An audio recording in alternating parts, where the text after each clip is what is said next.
This week's flag is Northern Ireland. The country is in the news because of Brexit. Although it was voted 8 years ago by the British public, Brexit is still causing an absolute nightmare for the Northern Irish question.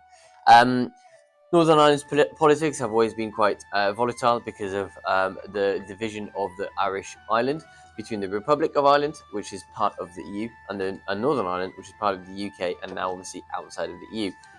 When the Trouble ended in the 1990s, which was a period of violent unrest in the country, the Good Friday Agreement stated that there would be no physical border, no solid border between the Republic and Northern Ireland, which worked fine when we were in the EU and we had freedom of movement of people and goods. When we left the EU, border checks had to be included on the Northern Irish border because it was a frontier between an EU member state and a non-EU member state. The problem is the Good Friday Agreement prevents this from happening, so the government had no other option but to implement barriers and border control checks between the Northern Irish country and the rest of the United Kingdom in the Irish Sea. That obviously goes against the idea of having a United Kingdom because you don't have any border checks between England and Scotland or between England and Wales.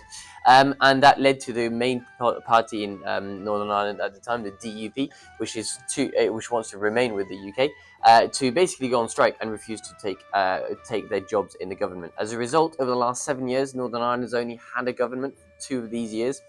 And after a long hiatus, over the weekend, the government has finally come back into a Stormont assembly.